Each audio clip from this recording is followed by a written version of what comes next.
함께 말씀 보겠습니다. 이 시간 하나님 우리에게 주시는 말씀은 출애굽기 3장 9절로 15절까지의 말씀입니다. 이제 가라, 이스라엘 자손의 부르짖음이 내게 달하고 애굽 사람이 그들을 괴롭히는 학대도 내가 보았으니 이제 내가 너를 가들에게 보내어 너에게 내 백성 이스라엘 자손을 애굽에서 인도하여 내게 하리라. 모세가 하나님께 아뢰되 내가 누구이기에 바로에게 가며 이스라엘 자손을 애굽에서 인도하여 내리까? 하나님이 이르시되 내가 반드시 너와 함께 있으리라. 내가 그 백성을 애굽에서 인도하여 낸 후에 너희가 이 산에서 하나님을 섬기리니 이것이 내가 너를 보낸 증거니라. 여호와께서 하나님께 아뢰되 내가 이스라엘 자손에게 가서 이르기를 너희의 조상의 하나님이 나를 너희에게 보내셨다 하면 그들이 내게 묻기를 그의 이름이 무엇이냐 하리니 내가 무엇이라고 그들에게 말하리이까? 하나님이 모세에게 이르시되 나는 스스로 있는 자이라. 또 이르시되 너는 이스라엘 자손에게 이같이 이르기를 스스로 있는 자가 나를 너희에게 보내셨다 하라. 하나님이 또 모세에게 이르시되 너는 이스라엘 자손에게 이같이 이르기를 너희 조상의 하나님 여호와 곧 아브라함의 하나님, 이삭의 하나님, 야곱의 하나님께서 나를 너희에게 보내셨다 하라. 이는 나의 영원한 이름이요 대대로 기억할 나의 칭호니라. 아멘. 이는 살아계신 우리 하나님의 말씀입니다. 이 시간 하나님의 이름들 첫 번째 여호와라는 제목으로 말씀 전하겠습니다. 우리가 지난 시간까지는 성령으로 살다라는 주제를 가지고 함께 나누었고 새로운 주제로 성경에 나오는 하나님의 이름들에 관해서 함께 나눠보고자 합니다. 하나님이 스스로 내가 누구다, 나를 무엇이라 불러라 라고 이렇게 계시하시기도 하고 사람들이 인생을 통해 하나님과 함께함을 통해서 신앙 고백으로 말하게 되기도 하고 또 인생의 경험을 통해서 기록된 거룩한 이름들이 성경에 많이 있습니다. 그 이름들 속에서 우리에게는 어떻게 나타나시고 일하셨는지 어떻게 고백할지 하나님에 대한 신앙을 고찰하고자 합니다. 여러분들이 알고 계시는 하나님의 이름들 뭐가 있나요? 네, 눈으로 다 대답해 주셔서 감사를 드립니다. 다 알고 계시네요. 일상에서 우리가 누군가에게 처음 인사를 하면은 조심스럽지만 자연스럽게 묻는 질문이 있습니다. 성함이 어떻게 되십니까? 이 얘기는 우리가 상대방을 기억하겠다라는 겁니다. 내가 당신을 받아들이겠습니다 라는 이런 존중의 의미가 담겨있죠. 기억해야 되는 것이 중요하기 때문에 명함을 내밀지 않고서는 사실을 이름을 묻는 것은 조심스럽기도 해요. 잘 못 알아들을 수도 있고 이름을 안다는 것은 단순한 정보가 아닙니다. 사람을 어떤 전제로 기억할지를 결정하기 때문입니다.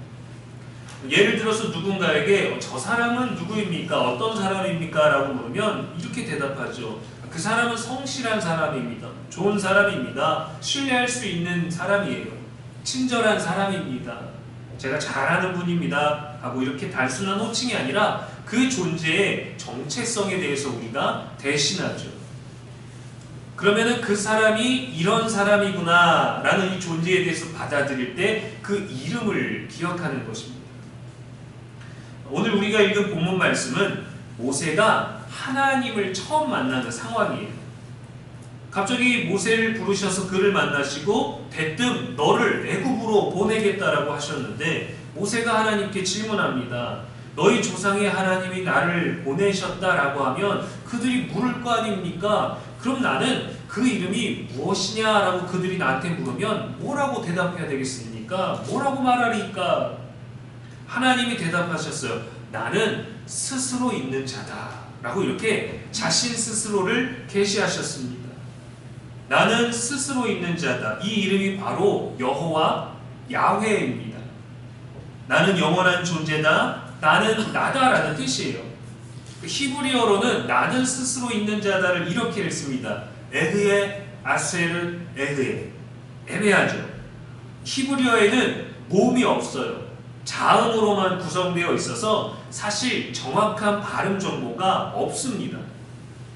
하나님을 지칭하는 이 히브리어 네 글자가 히브리어가 네 개로 구성되어 있는데 알파벳으로 치면 Y, H, W, H예요. 이 네 개의 단어를 읽으면 좀 버머리 같이 읽게 돼요. 에흐 이렇게 읽게 돼요. 에흐. 우리처럼 여호와 하나님 이게 아니라 에흐 애매하게 이렇게 발음되는 겁니다. 이 네 글자를 테트라 그라마톤이라고 해요. 말 그대로 테트라, 네 개의 글자라는 뜻입니다. 또 이 여호와라는 이 이름 에흐에라고 되어 있는 게 너무 거룩하신 분의 이름이라 함부로 발음해서는 안 된다라고 유대인들 사이에서는 금기가 있었습니다. 그래서 그대로 발음해서는 안 된다. 거룩하지 않은 우리가 어떻게 거룩하신 하나님의 이름을 함부로 얘기할 수 있겠느냐. 그래서 주인을 뜻하는 아도나이라는 단어로 3세기부터 읽기 시작했어요.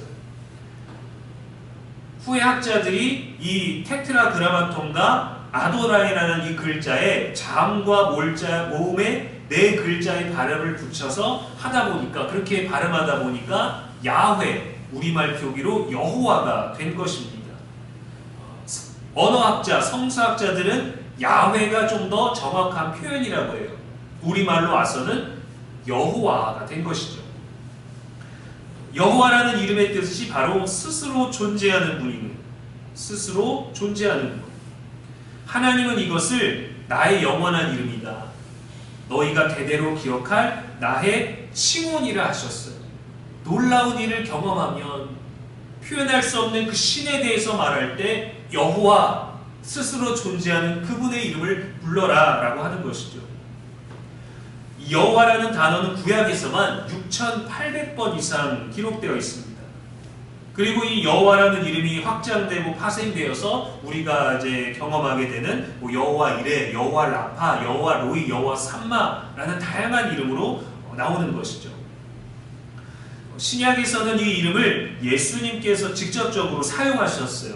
요한복음 8장 5절에 보면 아브라함이 나기 전부터 내가 있느니라 라고 예수님이 말씀하셨어요. 헬라어로는 내가 있다라는 단어가 에고 에이미인데 나는 존재한다. 나는 나다라는 뜻이에요. 구약에서 오늘 본문에서 하나님이 자신 스스로를 하신 말씀이 헬라어 신약에 가서 예수님이 자신 스스로를 말씀하실 때 이 여호와라는 말과 의미가 같습니다. 그러니까 예수님이 내가 바로 그 여호와 하나님이신 것을 보여주신 거죠. 하나님은 우리처럼 생성되고 만들어진 존재가 아닙니다. 시작이 없으시고 끝도 없습니다. 우리는 먹고 마시고 자고 쉬어야 하지만 여호와는 그 어떤 것에도 그 누구에게도 의존하지 않으십니다. 그래서 모든 피조물, 모든 존재가 의존할 수 있는 영원한 그 존재가 되시는 거예요. 나는 스스로 있는 자다. 자기 자랑을 하는 게 아닙니다. 나는 나야. 그게 아니라 나는 스스로 존재하기 때문에 스스로 존재하지 못하는 모든 것들은 나에게 오라는 그런 초청의 말씀이기도 하신 것이고, 내가 너와 함께 존재하겠다라는 임재의 말씀이기도 한 것이죠. 여호와라는 이름의 의미, 하나님은 곧 변하지 않으신다. 하나님은 우리를 떠나지 않으신다. 하나님은 항상 계시고 항상 존재하신다라는 것을 우리들에게 알려주시는 겁니다. 히브리서 13장 8절에 보면 예수 그리스도는 어제나 오늘이나 영원토록 동일하시니라 라고 했어요. 여호와께서 가지고 있는 속성과 예수님이 가지고 계신 속성이 같다라는 것이죠. 세상은 변합니다. 사람도 변합니다. 환경도 변하고 시대도 변하고 우리의 생각도 변하고 때로는 우리의 믿음도 변합니다. 또 이 변하는 것들이 그 끝은 어떻게 될지 아무도 알 수가 없어요. 그러나 여호와 하나님은 변하지 않으십니다. 우리는 이것을 진리라고 하죠. 그래서 우리는 언제나 그분을 신뢰할 수 있는 거예요. 변하지 않으십니까? 우리는 영원하지 않지만 하나님에 대한 신앙을 변하지 않는 태도로 유지한다면 그분의 속성이 우리 안에 머물 수 있어요.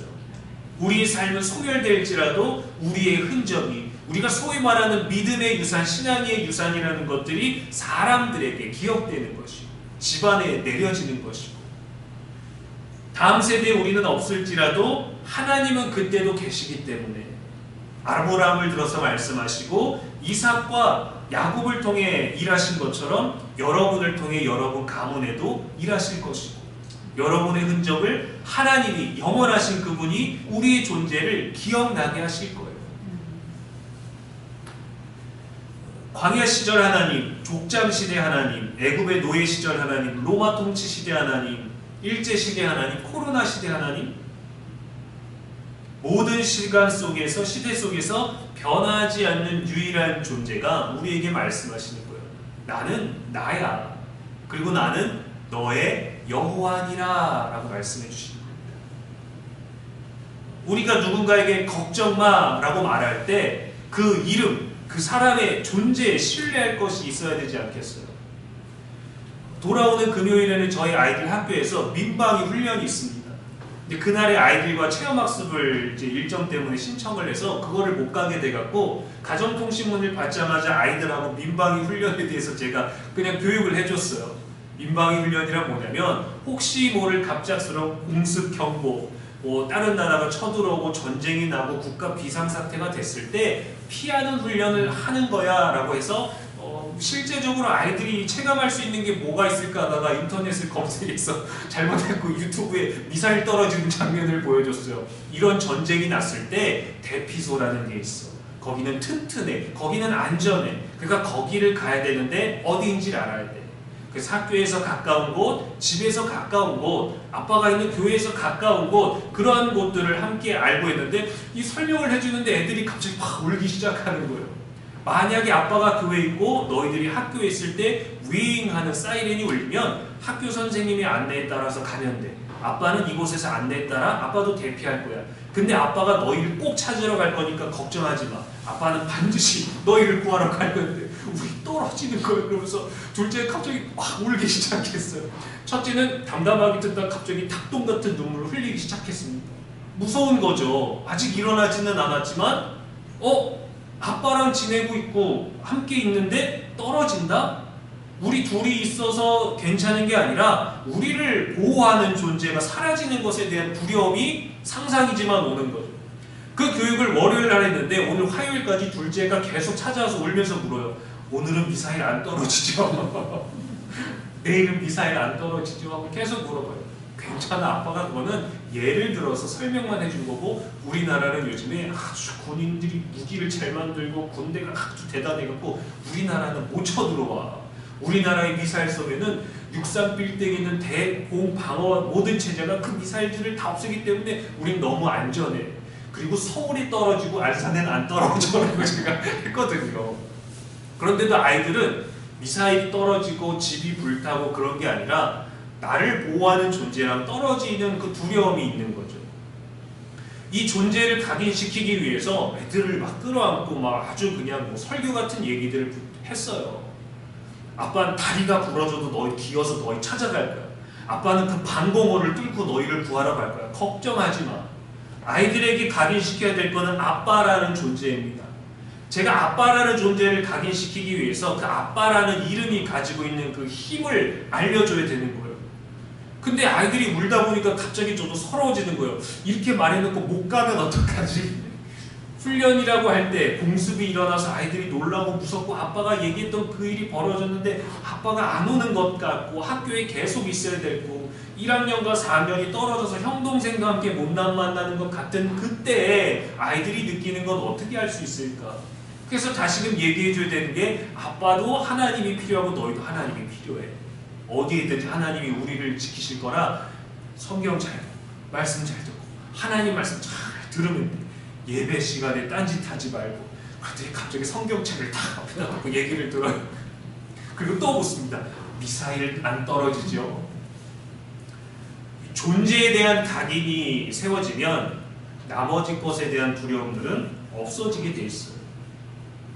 우리의 존재는 유한해도 영원히 신뢰할 수 있는 존재가 바로 여호와입니다. 우리는 어른이기 때문에 상황을 분별하고 판단하고 평가하지만 아이들은 그럴 수 없기 때문에 아이들이 이해할 수 있는 영역에서 저는 아이들에게 여호와라는 이 존재를 아빠의 존재로서 가르치는 거예요. 나도 하나님이 필요해. 너희도 아빠가 필요하고 아빠도 하나님이 필요하고 하늘아버지가 필요하고. 사람은 인간의 한계를 받아들이면서도 안전을 꿈꾸고 영원을 꿈꿉니다. 그래서 내가 아니라 우리가 아니라 여호와가 우리의 꿈이 되어야 해요. 그분에 대한 신뢰, 그분의 존재를 받아들이는, 그분의 일부 능력, 그분이 가지고 계신 어떤 할 수 있었던, 해오셨던, 이루셨던 작은 일들의 한 부분이 아니라 그냥 그분이라는 존재를 받아들여야만 우리 안에 평안이 있고 우리 안에 믿음이 자라게 되는 것이죠. 기름값이 막 폭등하고 있지 않습니까? 전쟁의 소식이 끊이지 않고 또 이란과 또 대치되어 있는 그런 복잡한 상황들 속에서 세계 금융 경제 모든 것들이 알 수 없는 상황이 되었을 때 우리가 신뢰할 수 있는 것은 무엇일까? 뭐 어디는 어디 삼전에다가 뭘 투자하고 어디 하이닉스에다 뭘 하고 어떤 주식을 사고 그런 많은 얘기들을 합니다. 이제는 부동산과 차가 아니라 주식으로 다시 돌아가야 됩니다 라는 얘기들을 하는데 그것이 막 오르다가 갑자기 오늘 뭐 10분여 만에 뭐가 코스피 지수가 또 확 떨어져 갖고 또 막 뭐 목매달겠다는 사람들이 나타나기도 하고 우리는 알 수 없어요. 왜냐면 우리가 할 수 있는 그 무언가를 통해서 우리의 존재를 보호하려고 하기 때문에. 그런데 그것이 크건 작건 우리가 하나의 선택을 할 때 그것은 무너질 수도 있는 것이고 사람들의 예상과 다르게 대박이 날 수도 있는 겁니다. 근데 대박이 난 그것이 10분 안에 또 소멸될 수도 있는 것이고 한 기사에서 봤어요. 중국이 이란에다가 한 556조에 달하는 그거를 투자를 해갖고 그 지하 땅에 있는 많은 것들이 본인들 자본으로 유지되도록 했는데 미국이 거기다 폭격을 했어요. 증발돼 버렸습니다. 그들은 안전하다고 미국을 대항할 수 있는 그 무언가라고 아주 오랜 시간을 길들였고 아주 오랜 시간을 공들이기 위해서 계약을 맺고 투자를 해왔는데 엄청나게 막 몇천억, 몇백억 되는, 몇백조 되는 돈이 폭격 몇 번으로 증발한 거예요. 나라도 힘이 없습니다. 어찌 보면은 여호와라는 이름을 바라보고 있으면서 영원하지 못한 연약한 존재인 우리는 절망적인 상황 속에서 늘 그 무언가를 꿈꾸게 되고 바라보게 되고 기대하게 되고 신뢰하려고 하고 오늘 이 여호와라는 이름이 처음 등장하는 이 모세 시대 상황은 이스라엘 백성들에게도 매우 절망적이었습니다. 이스라엘은 애굽에서 400년 동안 노예 생활을 하고 있었죠. 이스라엘 자손의 부르짖음이 있었고 그들이 학대받는 모습이 있었습니다. 여호와께서 그 부르짖음을 들었고 고통받는 모습을 보았어요. 한 존재가 그 존재가 광야의 호렙산 떨기나무 불꽃 가운데 나타나시는 거예요. 하나님은 불이 붙었지만 타지 않는 이 떨기나무의 불꽃으로 나타나셨습니다. 3장 2절 말씀에 떨기나무에 불이 붙었으나 그 떨기나무가 사라지지 아니하는지라 했어요. 떨기나무는 광야에서 흔히 볼 수 있는 볼품없는 나무입니다. 사막에 있는 메마른 가지와 같은 거예요. 그늘 하나 제공하지 않고 그냥 땔감밖에 안 되는. 하나님은 모세가 머물렀던 왕궁이 아니라 광야의 떨기나무에서 자신을 드러내셨습니다. 화려한 백향목이나 사시사철 푸른 소나무가 아니라 볼품없는 떨기나무 가운데 나타나셨어요. 무엇을 의미할까요? 하나님은 사람이 기대하지 않는 버려진 곳, 연약한 곳에서도 임재하시는 분이시다라는 것을 알게 하시는 거죠. 우리의 존재가 대단하지 않아도 우리를 태우시지 아니하시고 우리를 통해서 역사하시는 불꽃입니다. 그래서 불은 타고 있지만 나무가 사라지지 않는 겁니다. 왜 하나님은 떨기나무 가운데 나타나셨을까요? 불쏘시개밖에 안 되는 그 흔한 나무. 그런데 그 흔한 떨기나무를 통해서 엄청난 일을 하시겠다고 하셨습니다. 모세는 지금 80세 노인이에요. 한때 왕궁의 왕자였지만 지금은 동왕자입니다. 실패자입니다. 그런 모세에게 말씀하셨어요. 내가 너를 보내겠다. 묻지 않으셨습니다. 가라 하셨어요. 이제 가라. 하나님이 일하시고자 하시면 떨기나무도 모세의 지팡이와 같이 쓰임받을 수 있습니다. 하나님의 임재는 사람을 태우지 않습니다. 불은 타지만 나무가 사라지지 않았죠. 하나님의 임재는 사람을 소멸시키는 불이 아니라, 파괴하는 불이 아니라 사람을 살리는 불이에요. 그래서 작은 떨기나무와 같은 인생 속에서도 하나님 자신을 드러내시는 것, 저와 여러분을 통해서 영원하지 않은 존재들 속에서 영원한 자신을 드러내시는 여호와, 거룩하지 않은 것에서 거룩함을 드러내시고 약한 것에서 강함을 드러내시고 미련한 것들을 통해 지혜로움을 드러내십니다. 그래서 믿음은 언제나 하나님께 근거해야 돼요. 성전에 오면 너무 좋아서 마음도 편하고 기도도 잘 되고 하지만 사람이 지은 건물이라 변합니다. 가치도 달라집니다. 우리도 이 성전을 예배 때마다 찾지만 예배를 찾아오는 우리의 상황도 감정도 마음도 우리의 신체도 변합니다. 그 다양하고 복잡한 변화들 속에서 영원히 그 어떤 것도 변하지 않는 바꿀 수 없는 유일한 존재 여호와 앞에 나오기 때문에 우리는 복잡한 심경 속에서도 단순해질 수 있는 것이고 불안함 속에서도 흔들림 속에서도 평안할 수 있는 것이죠. 여호와는 단지 존재하는 하나님이 아니라 함께 존재하시며 역사하시는 하나님이십니다.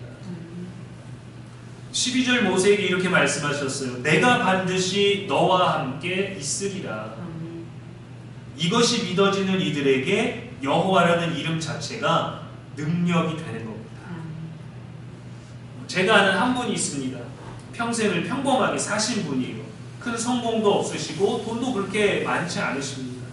한 가지 그분에게는 그분만이 가지고 있는, 그분만을 알 수 있는 특징이 있어요. 늘 이런 말씀을 하셨어요. 하나님이 계시잖아요. 일이 어려울 때도 하나님이 계시잖아요. 아프셔서 질병이 오셨는데도 하나님이 계시잖아요. 자녀에게 문제가 있는데도 하나님이 계시잖아요.